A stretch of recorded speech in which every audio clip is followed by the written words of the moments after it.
Hi friends, welcome to Adda 24/7 Telugu official YouTube channel.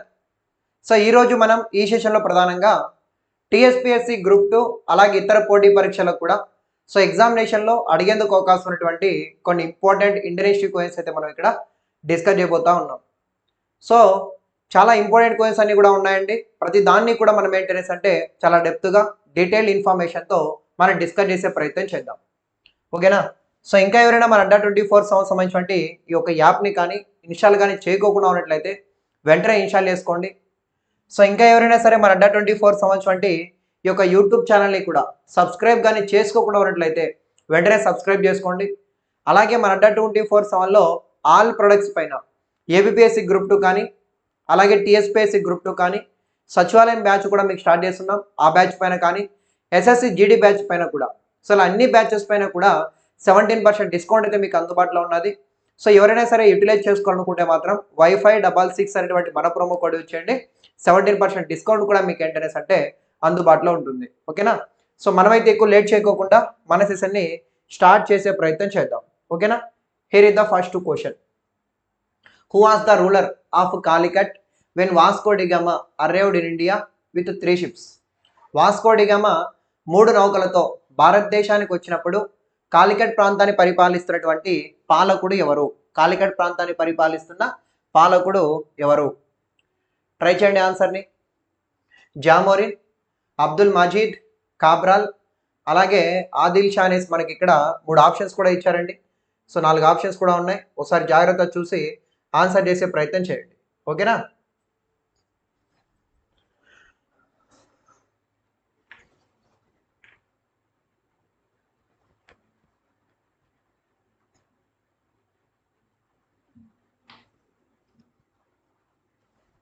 Okay, మరి చూద్దామా దీనికి సంబంధించిన ఆన్సర్ ఏంటి అనేసి.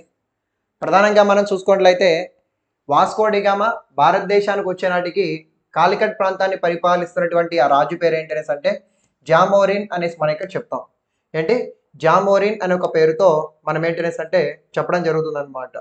సో జామోరిన్ అనేసి మనం ఇక్కడ చెప్పడం జరుగుతుంది. సో అయితే ఇక్కడ చూడండి, ఒక నిమిషం. అయితే ఇక్కడ గమనించండి, ఈ జామోరిన్ అనేటువంటి వ్యక్తి గురించి మనం మాట్లాడే ముందు వాస్కో డిగామాకి సంబంధించిన మరికొంత సమాచారాన్ని మనం డిస్కస్ చేద్దాం.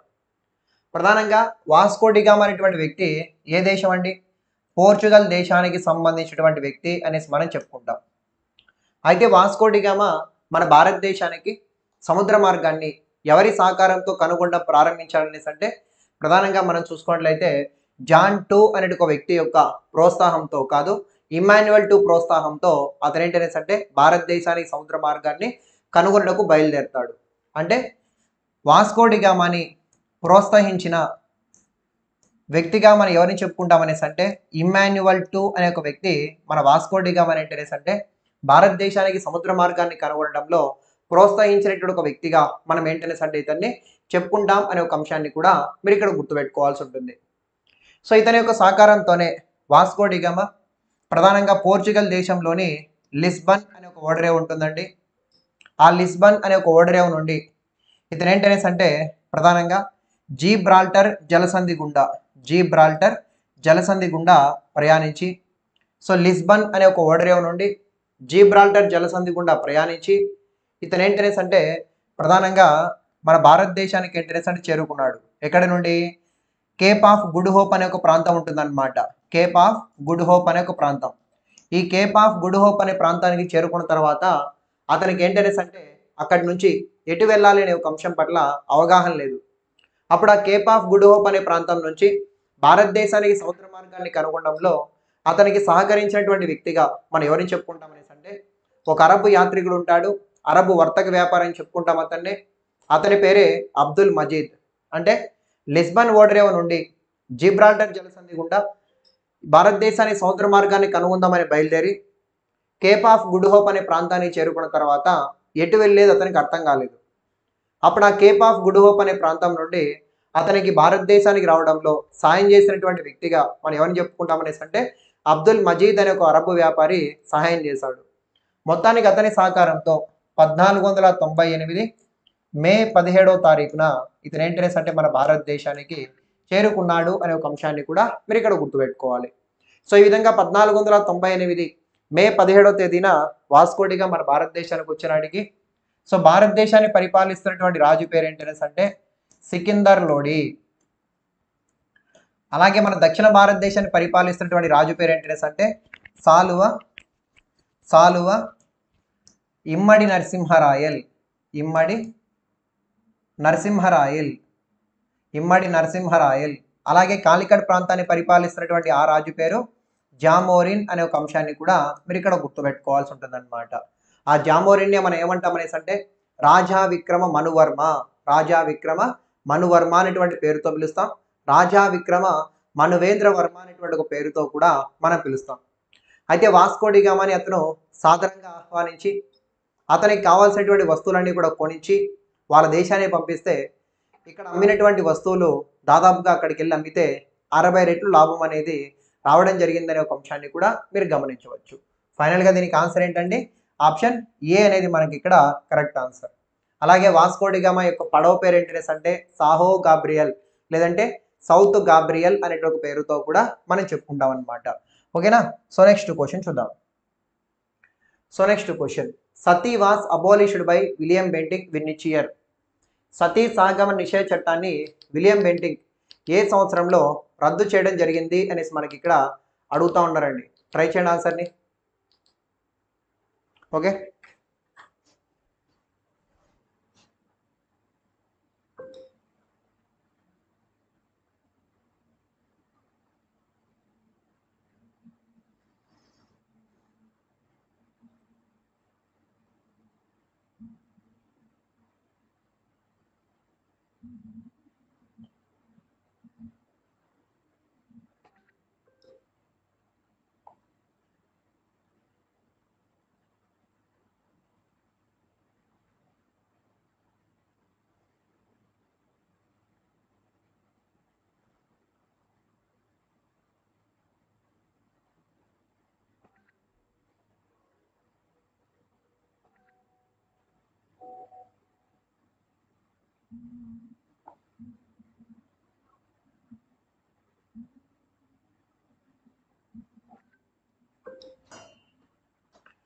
ఓకే అండి. సో చూద్దాం. Sati was abolished by William Bentinck in which year అనేసి అడుగుతా ఉన్నారు. సతీ సాగమ నిషేధ చట్టం అనేది ఏ సంవత్సరంలో రద్దు చేయడం జరిగింది అనేసి మనకి ఇక్కడ అడుగుతా ఉన్నారు. సో ఆన్సర్ ఏంటనేసి అంటే 1829 అనేసి మనం ఇక్కడ చెప్పుకుంటాం. 1829 సంవత్సరం. ఇంతకీ సతీ సహగమన నిషేధ చట్టం అంటే ఏంటి? ప్రధానంగా మన భారతదేశంలో మనం చూసుకున్నట్లయితే 19th సెంచరీలో భర్త చనిపోయిన తర్వాత ఆ భర్త యొక్క చితిమంటల్లో భార్యను కూడా తగలబెట్టేటట్టు ఒక విధానం అమల్లో ఉండేది. సో దాన్నే మనం ఏమంటామనేసి అంటే సతీ సహగమనం అనే ఒక పేరుతో మనం పిలుస్తూ ఉంటాం. ఏమంటాము? సతీ సహగమనం అనే ఒక పేరుతో మనం పిలుస్తూ ఉంటాం. అయితే ఇలాంటి సతీ సహగమనానికి వ్యతిరేకంగా మన భారతదేశంలో ఒక వ్యక్తి పెద్ద మొత్తంలో పోరాటాలు చేస్తాడు. అతని పేరే రాజా రామ్మోహన్ రాయ్ అనేసి మీరు ఇక్కడ గుర్తుపెట్టాలి. సో ఈ విధంగా రాజా రామ్మోహన్ రాయ్ అనేటువంటి వ్యక్తి ఈ సతీ సహగమనానికి వ్యతిరేకంగా పెద్ద మొత్తంలో పోరాటాలు చేయడం జరుగుతుంది. సో దాంట్లో భాగంగా 1829లో ఓ చట్టం వస్తుందన్నమాట. దాన్నే మనం ఏమంటాం అనేసి అంటే సతీ సహగమన నిషేధ చట్టం అనేసి మనం చెప్పుకుంటాం. సతీ సహగమన నిషేధ చట్టం, సతీ సహగమన నిషేధ చట్టం అనే ఒక పేరుతో మనం ఏంటనేసి అంటే చెప్పుకుంటాం అనమాట. సతీ సహగమన నిషేధ చట్టాన్ని బ్రిటిష్ వాళ్ళు ఎప్పుడు తీసుకొచ్చారనేసి అంటే 1829లో తీసుకొచ్చారండి. ఎవరి యొక్క కృషి మేరకు దీన్ని తీసుకొచ్చారనేసి అంటే రాజా రామ్మోహన్ రాయ్ యొక్క కృషి మేరకు. ఎవరు తీసుకొచ్చారనేసి అంటే విలియం బెంటింగ్ అనే ఒక వ్యక్తి. విలియం బెంటింగ్ అనే ఒక వ్యక్తి ఈ చట్టాన్ని ఏంటనేసి అంటే తీసుకొచ్చాడనే ఒక అంశాన్ని కూడా మీరు ఇక్కడ గుర్తుపెట్టుకోవాలి. ఈ చట్టం ఆధారంగా ఏంటి, ఎవరైనా సరే ఇక నుండి భర్త చనిపోయిన తర్వాత ఆ భార్య ఆ భర్త యొక్క చితిమంటల్లో తగలబడాల్సినటువంటి అవసరం లేదు.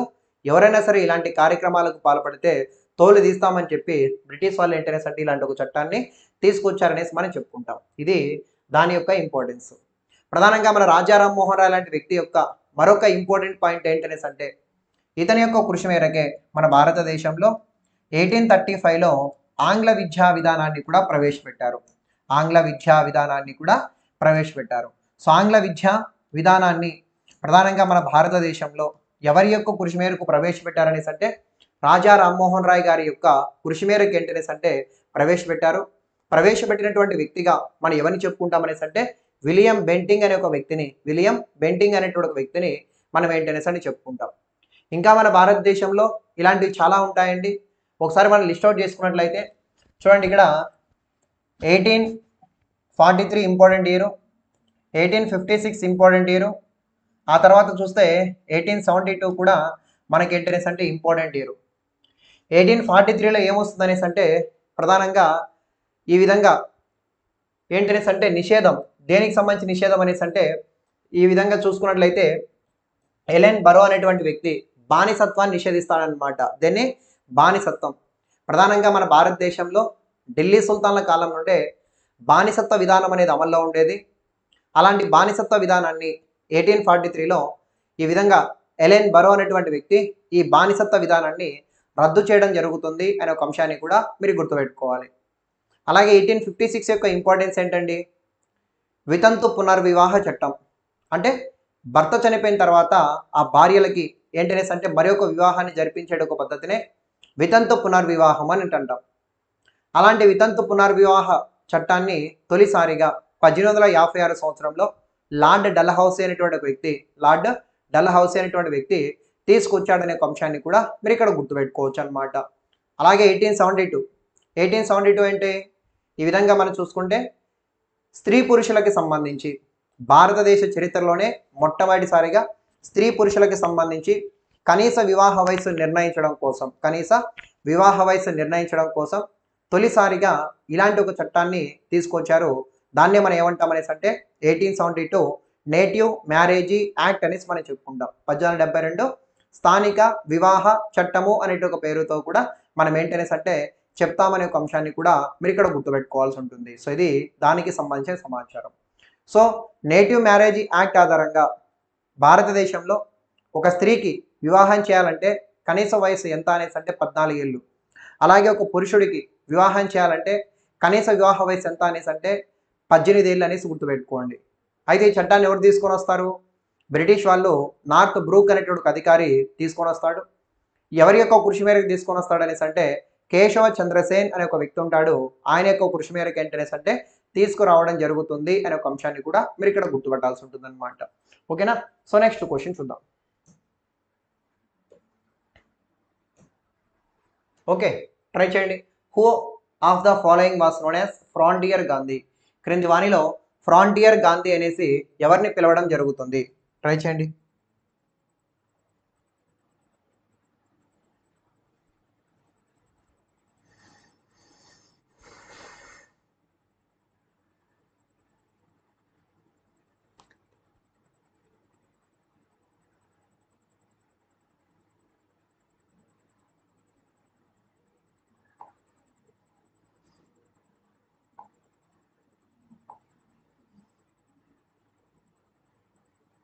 ఓకేనా? చూడండి, దీనికి ఆన్సర్ ఏంటి? Who of the following was known as frontier Gandhi? క్రింది వాణిలో ఫ్రాంటియర్ గాంధీ అనేటువంటి ఒక పేరుతో ఎవరిని పిలుస్తాం? ఇది కూడా బేసిక్ క్వశ్చనే, బట్ ఏంటనేసి అంటే ఎగ్జామ్ ఓరియంటేషన్లో అడిగేందుకు అవకాశం ఉన్నటువంటి వెరీ ఇంపార్టెంట్ క్వశ్చన్ అనేసి మనం చెప్పొచ్చు. ఓకేనా? సరే చూద్దాం.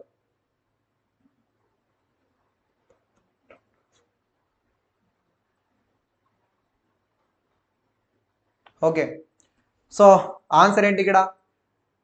ఖాన్ అబ్దుల్ గఫార్ ఖాన్, మహమ్మద్ అలీ జిన్నా, గోపాలకృష్ణ గోఖలే, చిత్తరంజన్ దాస్ అనేసి మనం చెప్తా ఉన్నాడు. సో ఆన్సర్ ఏంటనేసి అంటే ఖాన్ అబ్దుల్ గఫార్ ఖాన్ అనేసి మనం చెప్తాం. ఏంటి? ఖాన్ అబ్దుల్ గఫార్ ఖాన్ అనేసి మనం ఇక్కడ చెప్తాం అన్నమాట. ప్రధానంగా మనం చూసుకున్నట్లయితే 1930 నుండి 1934 మధ్య కాలంలో మన భారతదేశంలో ఏంటనేసి అంటే సివిల్ డిసోబీడియంట్ మూవ్మెంట్ అనేటువంటి ఒక ఉద్యమాలు జరిగాయన్నమాట. 1930 నుండి 1934 మధ్య కాలంలో భారతదేశంలో జరిగినటువంటి గాంధీ ఆధ్వర్యంలో జరిగినటువంటి ఒక పెద్ద ఉద్యమాలకు గల పేరెంట్ అనేసి అంటే సివిల్ డిసోబీడియంట్ మూవ్మెంట్ అనేసి మీరు ఇక్కడ గుర్తుపెట్టుకోవాలి. అయితే సివిల్ డిసోబీడియంట్ మూవ్మెంట్స్నే మనం ఏమంటాం అనేసి అంటే తెలుగులో శాసన ఉల్లంఘన ఉద్యమాలు అంటాం. ఈ శాసన ఉల్లంఘన ఉద్యమాలకే మరొక పేరు ఏంటనేసి అంటే ఉప్పు సత్యాగ్రహం అనేటువంటి పేరుతో కూడా మనం చెప్పుకుంటాం. మీకు అందరికీ కూడా తెలుసు, మన భారతదేశానికి మూడు వైపులా ఏంటనేసి అంటే సముద్రం అనేది విస్తరించి ఉంటుంది. ఒకవైపున హిందూ మహాసముద్రం, మరోవైపున అరేబియా సముద్రం, మరోవైపున మనం చూసుకున్నట్లయితే ఈ విధంగా మనం చూసుకుంటే బంగాళాఖాతం. ఈ విధంగా భారతదేశానికి మూడు వైపులా సముద్రం అయితే విస్తరించి ఉంటుంది. అయినప్పటికీ కూడా బ్రిటిష్ వాళ్ళు ఏంటనేసి అంటే ఆ సముద్రపు నుండి నీటిని సేకరించి ఉప్పుని తయారు చేయకూడదని చెప్పేసి ఆంక్షలు పెడతారనమాట. ఆంక్షలు పెట్టడమే కాదండి, ఉప్పు మీద కూడా పన్ను వేస్తారు. అంటే భారతదేశంలో ఉన్నటువంటి ప్రతి ఒక్క పౌరుడు కూడా బ్రిటిష్ వాళ్ళకు పన్ను కట్టే విధంగా ఏదైనా చేయాలని చెప్పి వాళ్ళు ఆలోచిస్తే ఉప్పు మీద పన్ను వేసినట్లయితే ఆటోమేటిక్గా భారతదేశంలో ప్రతి ఒక్క పౌరుడు కూడా పన్ను కట్టేందుకు అవకాశం ఉంటుందని చెప్పి వాళ్ళకి అర్థమైంది. ఎందుకు? ఉప్పు అనేది ఒక నిత్యావసర వస్తువు, ప్రతి వాళ్ళకి కూడా అవసరమైనటువంటి వస్తువు. సో కాబట్టి ఉప్పు మీద పన్ను వేసామనుకోండి, ఆటోమేటిక్గా అందరూ కూడా పన్ను కట్టేటువంటి అవకాశం ఉంటుంది. కాబట్టి బ్రిటిష్ వాళ్ళు ఏం చేశారంటే ఆఖరికి తినేటువంటి తిండి మీద ఉప్పు మీద కూడా ఏంటనేసి అంటే పన్ను వేశారు. అప్పుడు గాంధీ గారు ఏం చేశారంటే ఈ ఉప్పు మీద పన్నును వ్యతిరేకిస్తూ భారతదేశంలో చేసినటువంటి ఒక ఉద్యమాలనే ఉప్పు సత్యాగ్రహం అనేటువంటి ఒక పేరుతో మనం పిలుస్తాం అన్నమాట. సో ఈ ఉప్పు సత్యాగ్రహంలో భాగంగా దీనికి మద్దతుగా మన భారతదేశంలో వివిధ ప్రాంతాలలో వివిధ వ్యక్తులు ఏంటనేసి అంటే ఉద్యమాలకు నాయకత్వం వహిస్తారు. ఫర్ ఎగ్జాంపుల్ మనం చూసుకుంటే మన ఆంధ్రలో కూడా జరుగుతాయండి ఈ ఉద్యమాలు. ఆంధ్రాలో ఈ ఉద్యమాలకి నాయకత్వం వహించినటువంటి ఒక వ్యక్తిగా కొండా వెంకటప్పయ్య అనే ఒక వ్యక్తిని మనం చెప్తాం. కొండా వెంకటప్పయ్య అనేటువంటి వ్యక్తిని ఆంధ్రదేశంలో శాసనోల్లంఘన ఉద్యమాలకి నాయకత్వం వహించిన వ్యక్తిగా మనం చెప్పుకుంటాం. ఇంకా తమిళనాడులో మనం చూసుకుంటే రాజగోపాలాచారి. సో రాజగోపాలాచారి అనేటువంటి వ్యక్తి ప్రధానంగా తమిళనాడు వంటి ప్రాంతంలో ఏంటనేసి అంటే వేదారణ్య సత్యాగ్రహాన్ని నిర్వహిస్తాడు. అంటే వేదారణ్యం ప్రాంతంలో ఈ విధంగా ఉప్పు చట్టాలను ఉల్లంఘించి ఉప్పును తయారు చేస్తాడు. అలాగే కేరళలో కే కలప్పన్ అనే ఒక వ్యక్తి, అలాగే మణిపూర్లో రాణి గైడెన్లు, అలాగే ఒడిషా అండ్ బీహార్ వంటి ప్రాంతాలలో బాబు రాజేంద్ర ప్రసాద్ లాంటి వ్యక్తులు, అలాగే బొంబాయి లాంటి ఒక ప్రాంతంలో యూసఫ్ అలీ అండ్ జమనాలాల్ బజాజ్ లాంటి వ్యక్తులు, ఇలా దేశవ్యాప్తంగా వివిధ ప్రాంతాల్లో వివిధ వ్యక్తులు నాయకత్వం వహిస్తూ ఉంటారు. దాంట్లో భాగంగా వాయువ్య సరిహద్దు ప్రాంతం అనే ఒక ప్రాంతం ఉంటుంది. వాయువ్య సరిహద్దు ప్రాంతం. సో ఈ విధంగా మనం చూసుకుంటే వాయువ్య సరిహద్దు ప్రాంతం అనే ఒక అంశాన్ని మీరు ఇక్కడ గమనించవచ్చు. సో ఈ వాయువ్య సరిహద్దు ప్రాంతంలో మనం చూసుకున్నట్లయితే ఈ ఉద్యమాలకి నాయకత్వం వహించినటువంటి ఒక వ్యక్తిగా మనం ఎవరిని చెప్పుకుంటాం అనేసి అంటే ఖాన్ అబ్దుల్ గఫార్ ఖాన్. ఖాన్ అబ్దుల్ గఫార్ ఖాన్ అనే ఒక వ్యక్తిని మనం ఏంటనేసి అంటే వాయువ్య సరిహద్దు ప్రాంతంలో ఈ ఉద్యమాలకి ఏంటనేసి అంటే నాయకత్వం వహిస్తున్నటువంటి ఒక వ్యక్తిగా మనం ఏంటనేసి అంటే ఇక్కడ చెప్తాం. సో ఈ ఉద్యమాల్లో భాగంగా ఖాన్ అబ్దుల్ గఫార్ ఖాన్ చాలా శాంతియుతంగా బ్రిటిష్ వాళ్ళకి వ్యతిరేకంగా ఉద్యమాలు నిర్వహిస్తూ ఉంటాడు.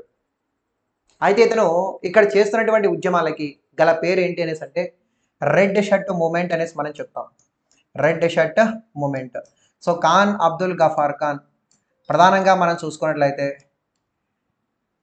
వాయువ్య సరిహద్దు ప్రాంతంలో శాసనోల్లంఘన ఉద్యమాలకి మద్దతుగా చేస్తున్నటువంటి ఉద్యమాలకు గల పేరు ఏంటి అనేసి అంటే రెడ్ షర్ట్ మూమెంట్ అనేటువంటి పేరుతో మనం చెప్పుకుంటాం.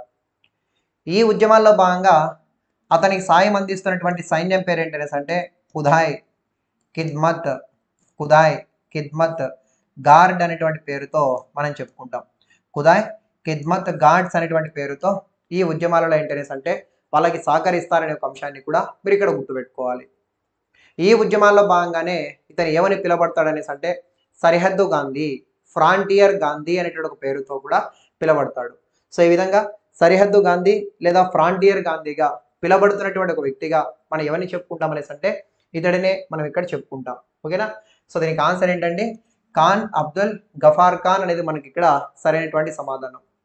అయితే ఇతను వాయువ్య సరిహద్దు ప్రాంతంలో ఉంటాడండి, పెషావర్ ఆ పరిసర ప్రాంతాలకు సంబంధించిన వ్యక్తి.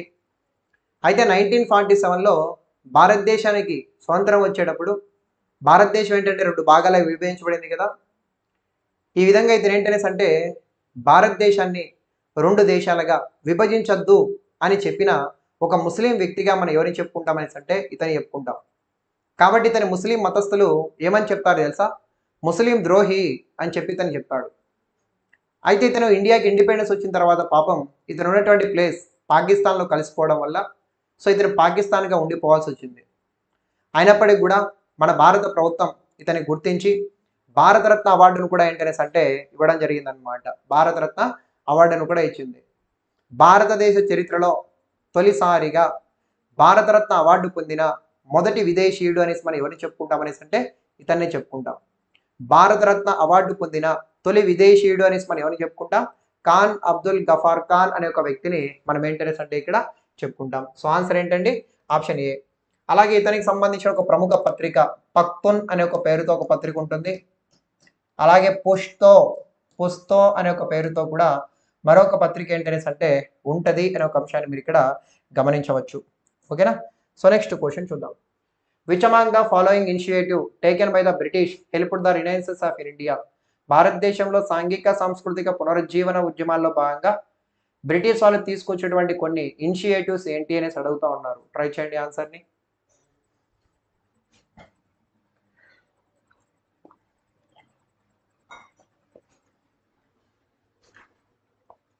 Okay,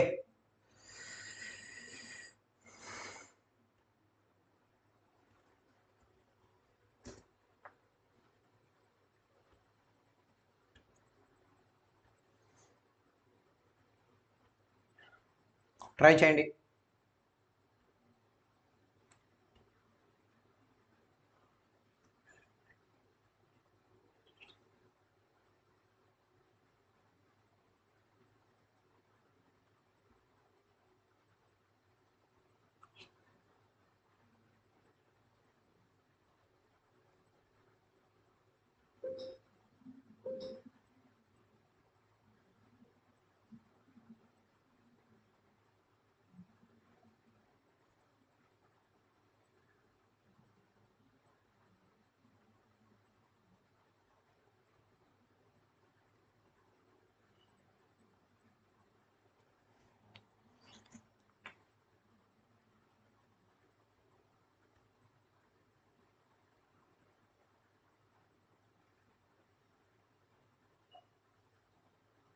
okay, so who among the following initiative the taken by the British helped the renaissance of in India అనేసి అడుగుతూ ఉన్నారు. మరి చూద్దామా.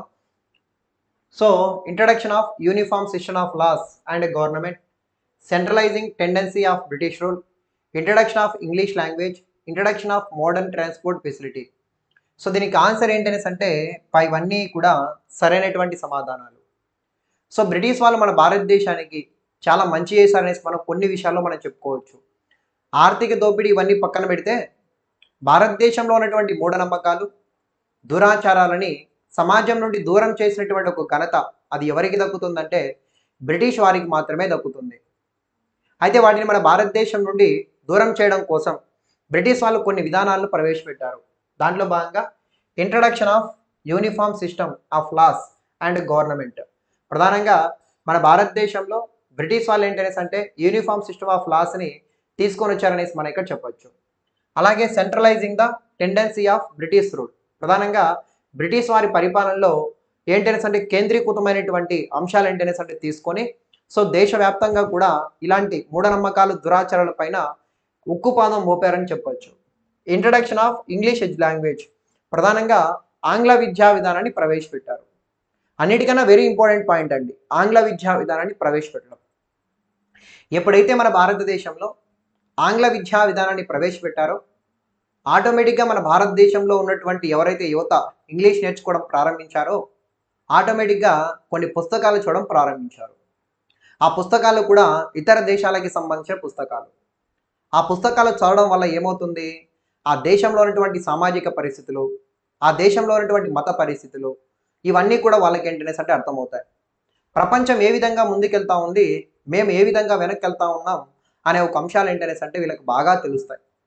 ఆటోమేటిక్గా వాళ్ళు ఏంటనేసి అంటే తమను తాము అభివృద్ధి చేసుకునే అవకాశం ఉంటుందన్నమాట. సో కాబట్టి ఆప్షన్ సి కూడా correct. Introduction of modern transport facility. ఆధునిక రవాణా సౌకర్యాలు కల్పించడం. ఒక ప్రాంతం నుంచి మరొక ప్రాంతానికి వెళ్ళడం వల్ల ఆ ప్రాంతంలో ఉన్నటువంటి పరిస్థితులు ఏంటి, ఆ ప్రాంతంలో ఉన్నటువంటి అంశాలు ఏంటి, ఇలాంటి అంశాలను తెలుసుకుంటూ ఉంటారు. సో కాబట్టి ఇది కూడా కరెక్టే. సో కాబట్టి ఆన్సర్ ఏంటండి, ఆప్షన్ డి అనేది మనకి ఇక్కడ సరైనటువంటి సమాధానం. ప్రధానంగా మనం చూసుకుంటే కొంత బేసిక్ సమాచారం చెప్తాను, జాగ్రత్త వినండి. ప్రధానంగా మన భారతదేశంలో 18th సెంచరీ మరియు 19th సెంచరీలో అనేకమైనటువంటి మూఢనమ్మకాలు, దురాచారాలు సమాజాన్ని పట్టి పీడిస్తుండేటివి అనమాట.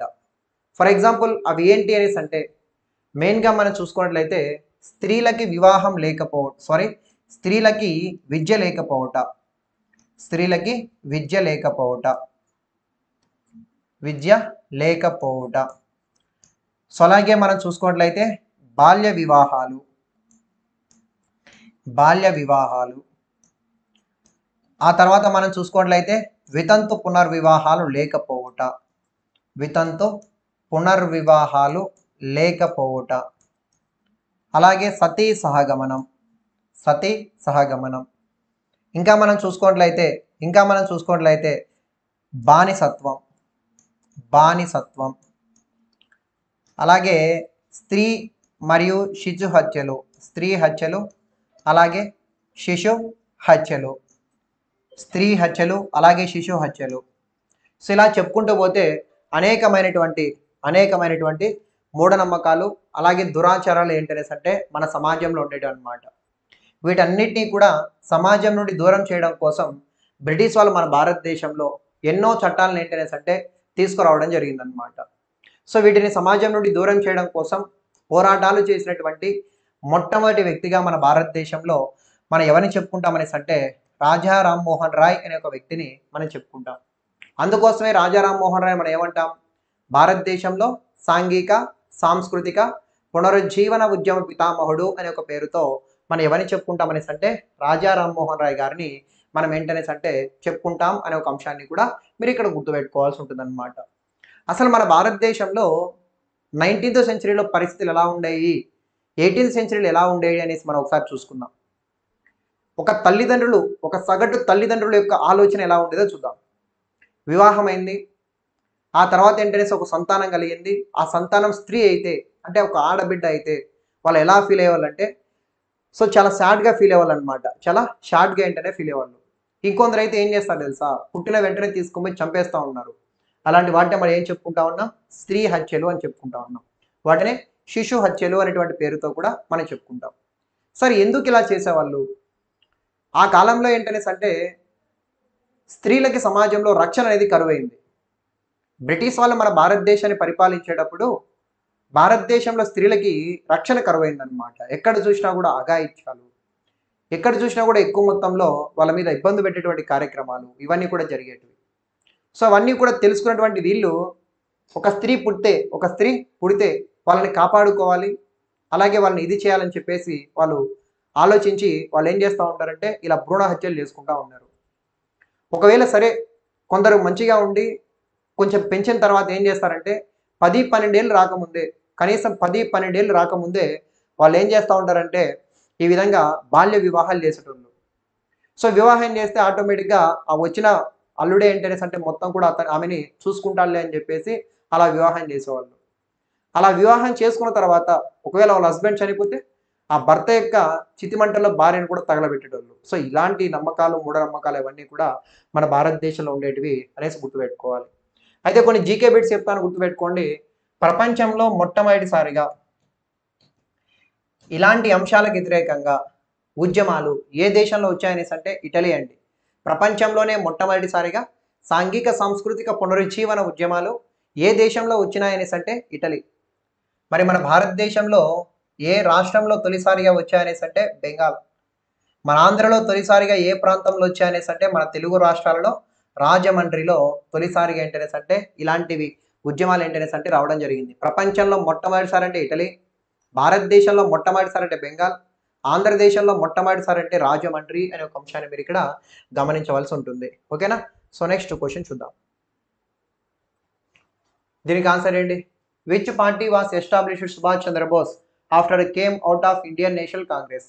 ఇండియన్ నేషనల్ కాంగ్రెస్కి రాజీనామా చేసిన తర్వాత సుభాష్ చంద్రబోస్ ఏర్పాటు చేసేటువంటి ఒక ప్రధానమైనటువంటి పార్టీ ఏంటి?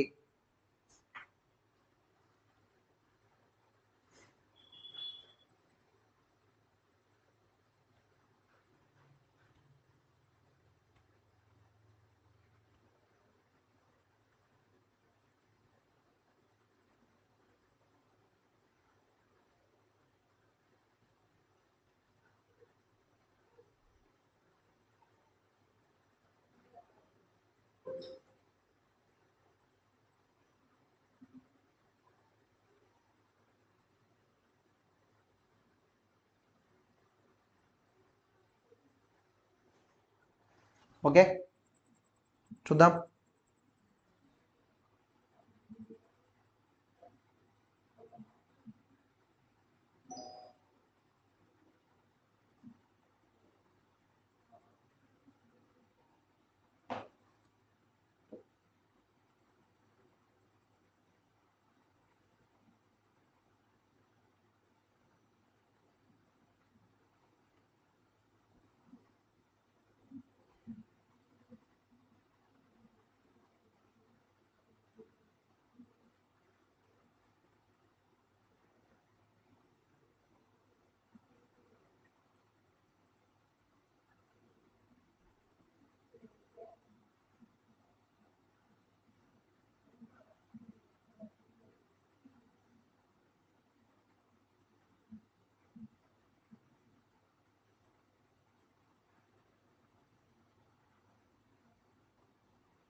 ఓకే అండి, సారీ. సో భారత జాతీయ కాంగ్రెస్ నుండి బయటకు వచ్చిన తర్వాత సుభాష్ చంద్రబోస్ ఏర్పాటు చేసినటువంటి ఒక పార్టీ, ఆ పార్టీని మనం ఏమంటాం అనేసి అంటే Republican party, socialist party, forward bloc party, Indian National Army party అని చెప్పుకుంటాం. సో ఆన్సర్ ఏంటి? ఫార్వర్డ్ బ్లాక్ పార్టీ అనేటువంటి ఒక పేరుతో మనం చెప్పుకుంటాం. సుభాష్ చంద్రబోస్ అనేసి అంటాం. సుభాష్ చంద్రబోస్ అన్న వెంటనే 1897 జనవరి 23వ తారీఖున ఏంటనేసి అంటే జన్మించినాడు. సో 2022 జనవరి 23వ తేదీ నాటికి ఇతను జన్మించి 125 ఇయర్స్ అయితే కావడం జరిగింది. సో ఇటీవల కాలంలో 125వ జయంతి ఉత్సవాలు అనే ఒక అంశంతో వార్తల్లో నిలిచిన ఒక ప్రముఖ వ్యక్తి ఎవరనేసి అంటే సుభాష్ చంద్రబోస్. 1897 జనవరి 23న ఒరిస్సాలోని కటక్ అనే ఒక ప్రాంతంలో సుభాష్ చంద్రబోస్ ఏంటనేసి అంటే జన్మించాడనే ఒక అంశాన్ని మీరు ఇక్కడ గుర్తుపెట్టుకోవాల్సి ఉంటుంది. అయితే సుభాష్ చంద్రబోస్ సంబంధించి ఒక పార్టీ, యాక్చువల్గా ఇతను 1938 హరిపుర ఐఎన్సి సమావేశం, 1939 త్రిపురి ఐఎన్సి సమావేశాలకు అధ్యక్ష వహిస్తాడండి. కాకపోతే గాంధీతో విభేదాలు వచ్చి కాంగ్రెస్ పార్టీకి రాజీనామా చేసి తర్వాత కాలంలో 1939లో ఒక పార్టీ ఏర్పాటు చేస్తాడు. ఆ పార్టీనే మనం ఏమంటాం అనేసి అంటే ఫార్వర్డ్ బ్లాక్ పార్టీ అంటాం. ఫార్వర్డ్ బ్లాక్ పార్టీ అనేటువంటి పేరుతో మనం చెప్పుకుంటాం. అయితే సుభాష్ చంద్రబోస్కి సంబంధించినటువంటి నినాదాలు చాలా ఇంపార్టెంట్ అండి. నాకు రక్తాన్ని ఇవ్వండి, మీకు స్వతంత్రాన్ని ఇస్తాను అంటాడు. Give me blood, I will give independence. నాకు రక్తాన్ని ఇవ్వండి, మీకు స్వతంత్రాన్ని ఇస్తాననేటువంటి నినాదం ఎవరికి సంబంధించిందంటే సుభాష్ చంద్రబోస్కి సంబంధించింది. ఇంకా సుభాష్ చంద్రబోస్కి సంబంధించి మనం చూసుకున్నట్లయితే చలో ఢిల్లీ, అలాగే జై హింద్. సో నాకు రక్తాన్ని ఇవ్వండి, మీకు స్వతంత్రాన్ని ఇస్తాను, చలో ఢిల్లీ, అలాగే జై హింద్ అనేటువంటి పేరుతో నినాదాలు ఎవరికి సంబంధించినవి అంటే మన సుభాష్ చంద్రబోస్కి సంబంధించినవి అనే అంశాన్ని మీరు ఇక్కడ గుర్తుపెట్టుకోవాల్సి ఉంటుందన్నమాట. ఓకేనా? సో నెక్స్ట్ క్వశ్చన్ చూద్దాం. So next question, who among the following British persons admitted the revolt of 1857 as a national revolt? So 1857 సిపాయిల తిరుగుబాటుని ఒక జాతీయ తిరుగుబాటు అని చెప్పింది ఎవరు? ట్రై చేయండి. 1857 తిరుగుబాటుని ఒక జాతీయ తిరుగుబాటు అని చెప్పింది ఎవరు?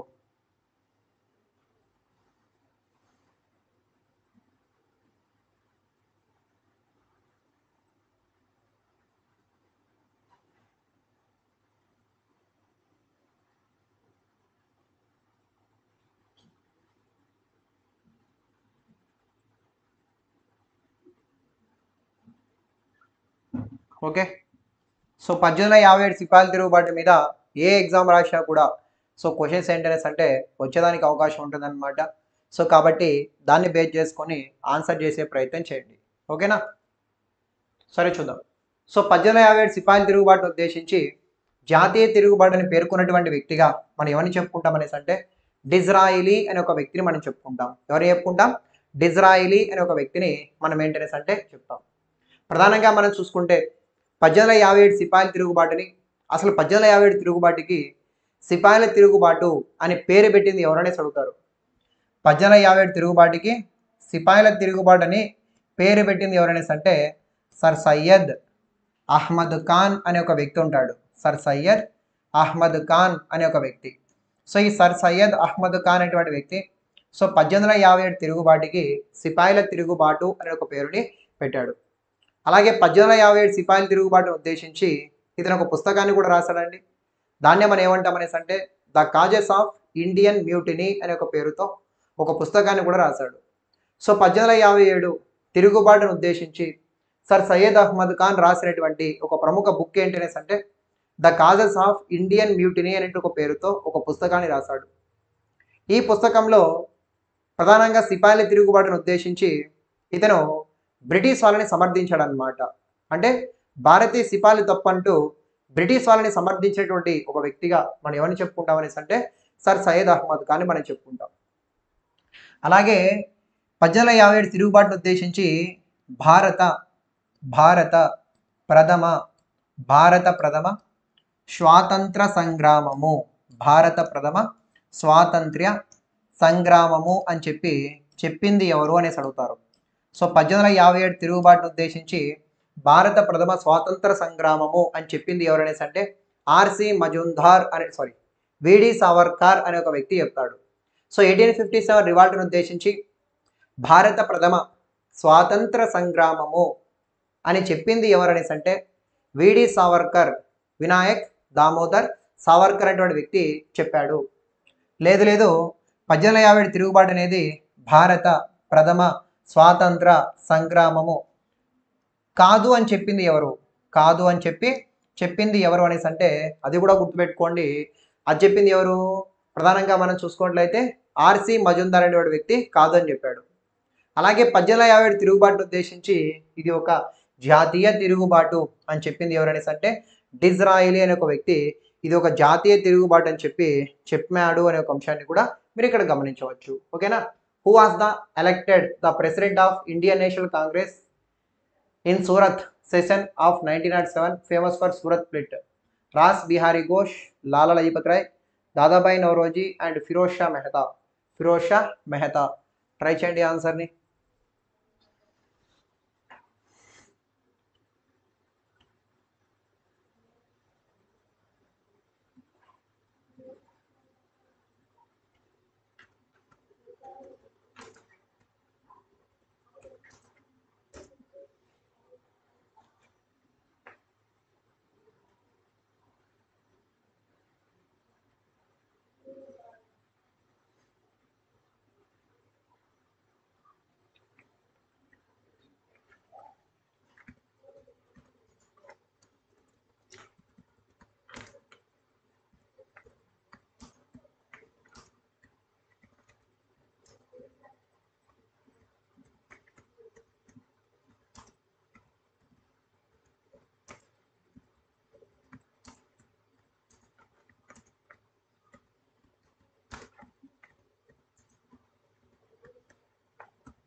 ఓకే,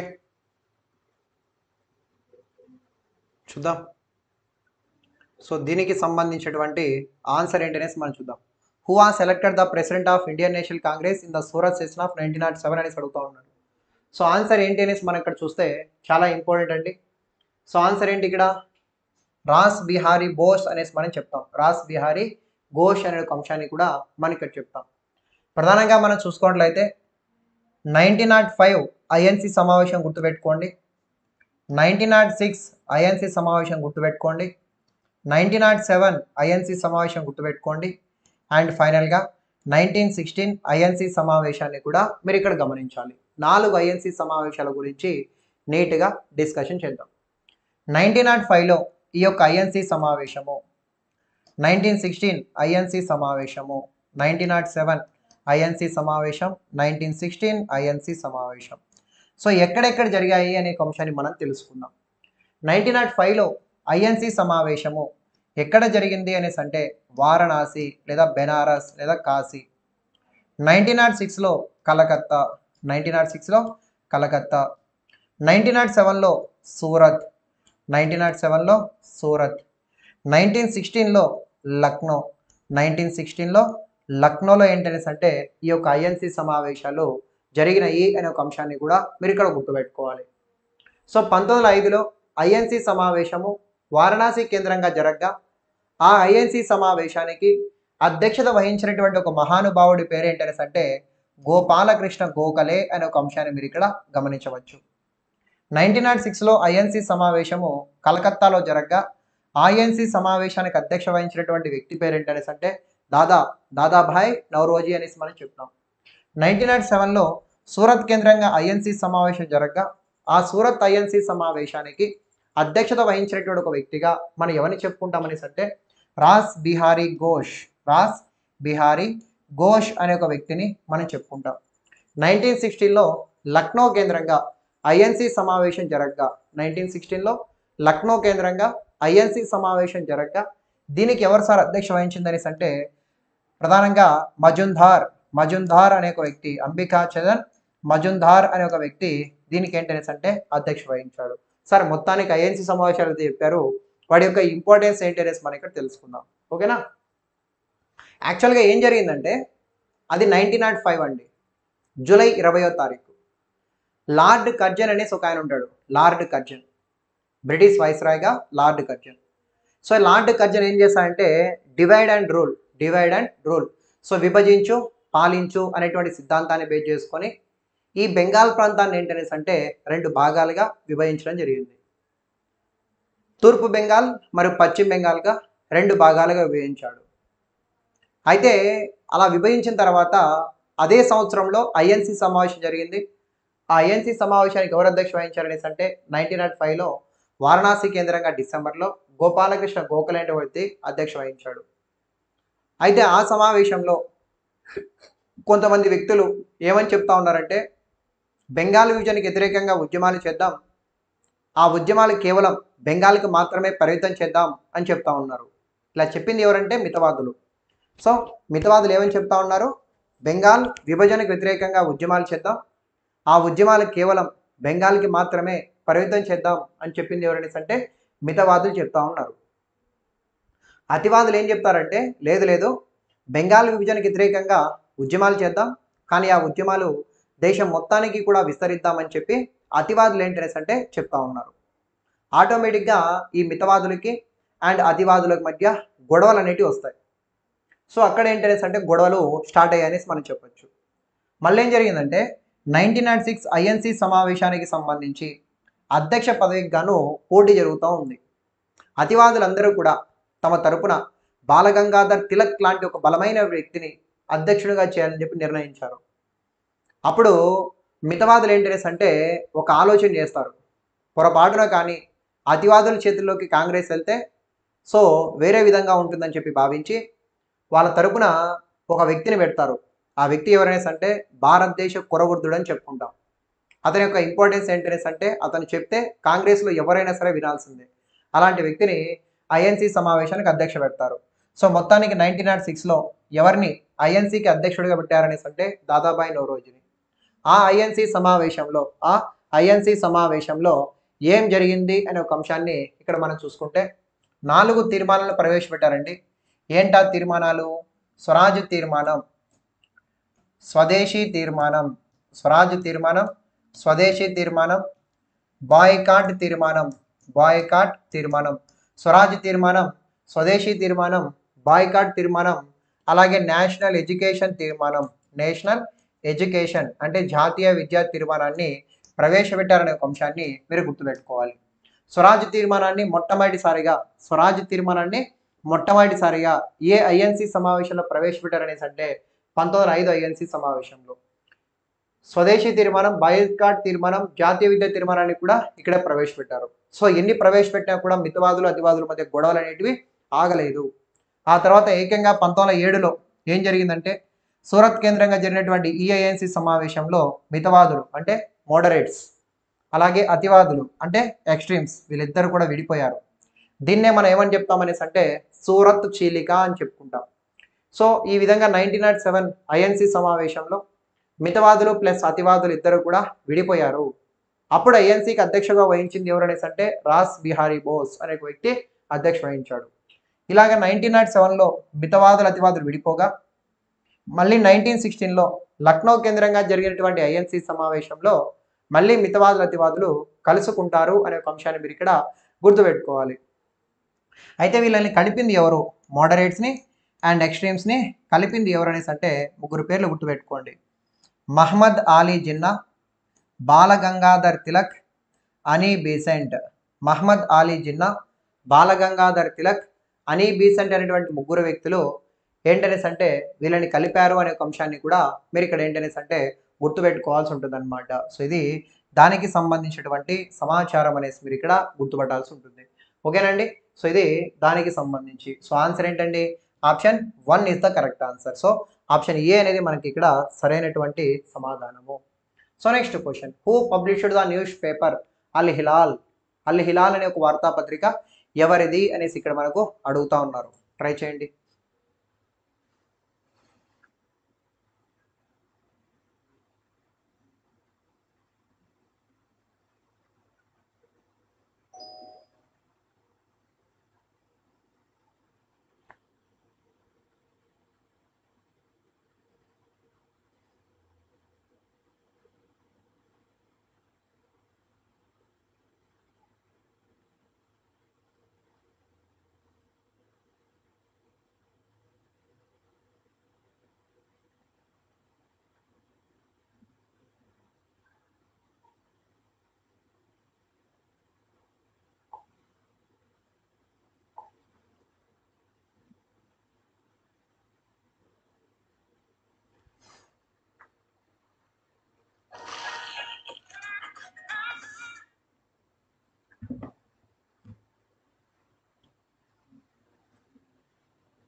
సరే చూద్దాం.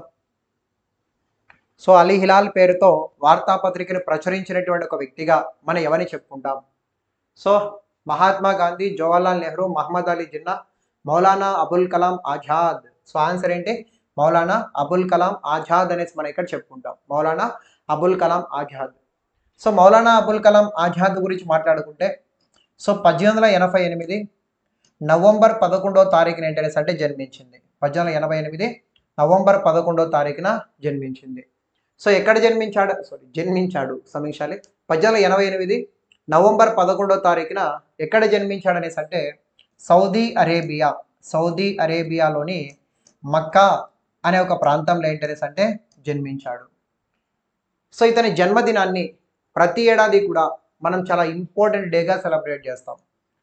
సో మౌలానా అబుల్ కలాం యొక్క జన్మదినాన్ని ప్రతి ఏటా కూడా నేషనల్ మైనారిటీ డే అనేటువంటి పేరుతో సెలబ్రేట్ చేస్తాం.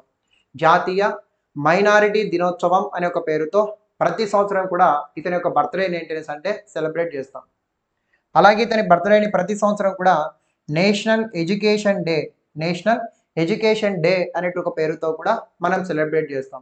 జాతీయ విద్యా దినోత్సవం అనేటువంటి పేరుతో కూడా మనం సెలబ్రేట్ చేస్తాం.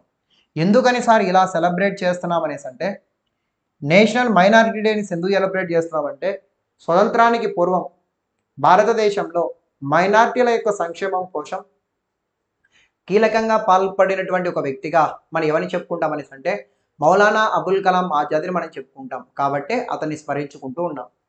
అలాగే నేషనల్ ఎడ్యుకేషన్ డే అనే ఒక పేరుతో కూడా చెప్తాం. జాతీయ విద్యా దినోత్సవం అంటే ఏంటి? స్వతంత్ర భారతదేశంలో మొట్టమొదటి విద్యాశాఖ మంత్రి అనేసి మనం ఎవరిని చెప్పుకుంటాం అంటే ఇతన్నే చెప్పుకుంటాం. స్వతంత్ర భారతదేశంలో మొట్టమొదటి విద్యాశాఖ మంత్రి అనేసి మనం ఎవరిని చెప్పుకుంటాం అంటే ఈ విధంగా ఇతన్నే మనం ఇక్కడ చెప్పుకుంటాం అనే ఒక అంశాన్ని కూడా మీరు ఇక్కడ గమనించవచ్చు. అలాగే ఇతనికి సంబంధించినటువంటి వార్తాపత్రికలు మనం చూస్తే అల్ హిలాల్, బిల్ హిలాల్, గబ్బరీ కాదీర్ అనే ఒక పేరుతో వార్తాపత్రికలు ఉంటాయి. అల్ హిలాల్, బిల్ హిలాల్, గబ్బరీ కాదీర్ అనేటువంటి పేరుతో వార్తాపత్రికలు ఉంటాయి అనే ఒక అంశాన్ని గుర్తుపెట్టుకోవాలి. ఓకేనా? సో ఆన్సర్ ఏంటి? ఆప్షన్ డి అనేది మనకి ఇక్కడ సరైనటువంటి సమాధానము. So next question, which among the following matches of newspapers and their founders names are correct? క్రింది వాణిలో వార్తాపత్రికలు దానికి సంబంధించినటువంటి ప్రారంభించిన వ్యక్తులకు సంబంధించి సరి అయిన అంశాన్ని గుర్తించండి. స్వదేశీ మిత్రన్ సుబ్రహ్మణ్యం అయ్యర్, బెంగాలీ సురేంద్రనాథ్ బెనర్జీ, అమృత బజార్ పత్రిక సుశీర కుమార్ ఘోష్, సుధారక్ గోపాలకృష్ణ గోఖలే. ట్రై చేయండి ఆన్సర్ని.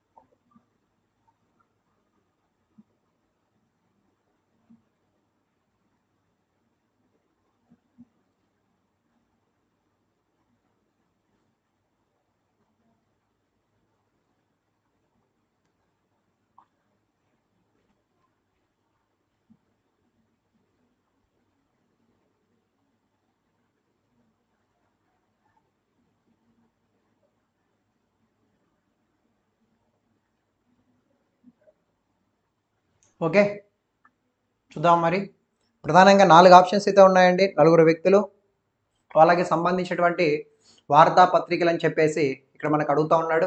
సో వాటి గురించి అంటే మనం ఇక్కడ తెలుసుకునే ప్రయత్నం చేద్దాం. సో ఏం చెప్తా ఉన్నా, which among the following matches of newspapers and their correct? Swadeshi Mitran Subrahmanyam Iyer correct answer. Surendranath Banerjee Bengalee అనేటువంటి వార్తాపత్రిక correct answer. Sisir Kumar Ghosh Amrita Bazar correct answer. Sudharak అనే ఒక వార్తాపత్రిక గోపాలకృష్ణ గోఖలేది కాదు. గోపాలకృష్ణ గోఖలే అనేటువంటి వ్యక్తి దీనికి ఫౌండర్ కాదు, కేవలం దీనికి ఎడిటర్గా మాత్రమే పనిచేస్తాడు.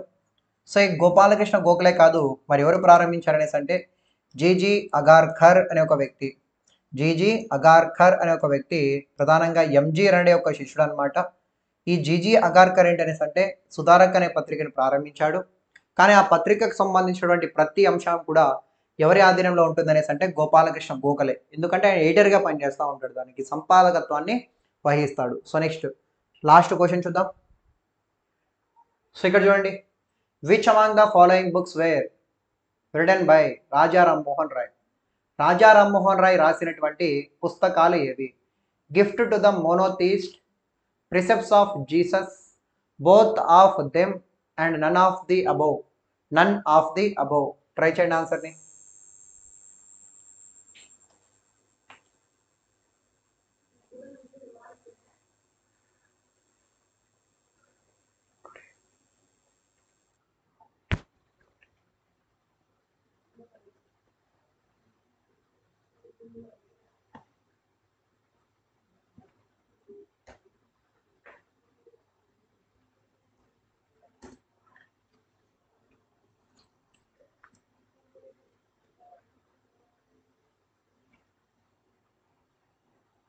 Okay, so which among the following books were written by Raja Rammohan Roy అనేసి అంటే, సో రాజా రామ్మోహన్ రాయ్ చేత ప్రారంభించబడినటువంటి పుస్తకాలు ఏంటనేసి అంటే option A gift to the monotheist, option B precepts of Jesus. రెండు కూడా ఆయనకి సంబంధించినవి.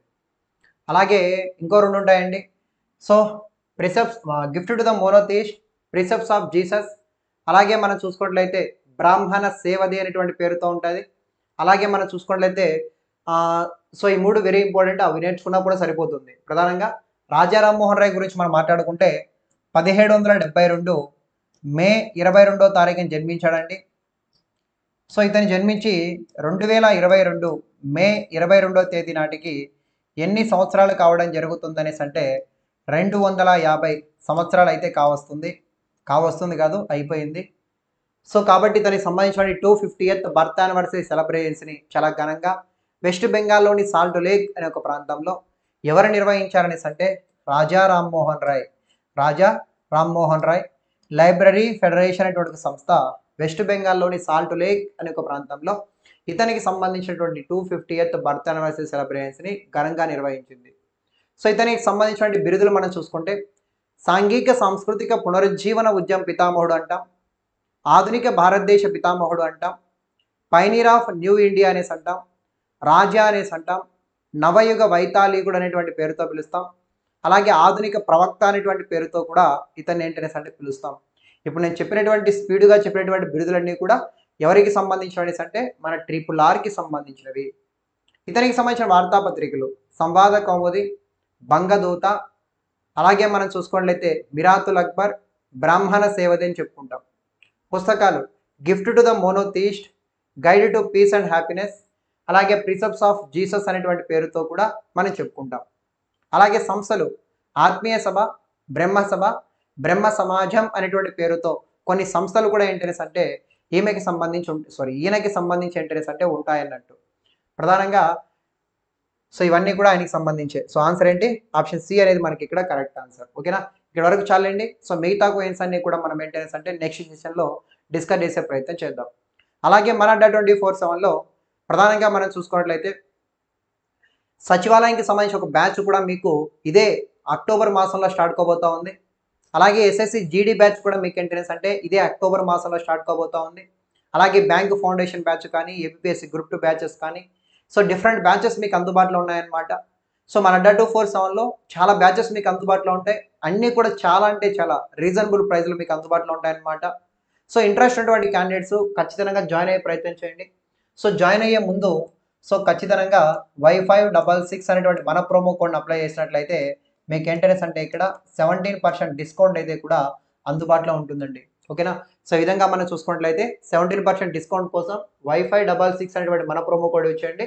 ఆల్ ప్రొడక్ట్స్ పైన 17% డిస్కౌంట్ కూడా మీకు అందుబాటులో ఉంటుంది. APPSC అలాగే TSPSC మహా ప్యాక్స్ కూడా మీకు అందుబాటులో ఉంటాయి. AP and TS mega pack. So అది ఒకసారి తీసుకున్నట్లయితే ఆల్మోస్ట్ ఒక సంవత్సరం పాటు మన అడ్డా 247లో ఏ బ్యాచ్ స్టార్ట్ చేసినా కూడా మీరు క్లాసెస్ వినొచ్చు, టెస్ట్ సిరీస్ రాసుకోవచ్చు, అలాగే ఈ బుక్స్ కూడా మీరు చదువుకోవచ్చు. ఓకేనా, సో ఇది ఫ్రెండ్స్ ఈ క్లాస్ సంబంధించిన సమాచారం. సో డౌట్స్ ఏమైనా ఉంటే కింద కామెంట్ సెక్షన్లో కామెంట్ చేయండి. సో అలాగే సెషన్ నచ్చితే జస్ట్ చూసి వెళ్ళిపోకోకుండా సో సెషన్ చూస్తున్నటువంటి ప్రతి ఒక్కరు కూడా లైక్ చేయండి, అలాగే మీ ఫ్రెండ్స్ అందరూ కూడా షేర్ చేయండి. మళ్ళీ క్లాస్లో మళ్ళీ కలుద్దాం. సో అంతవరకు సెలవు. Thank you.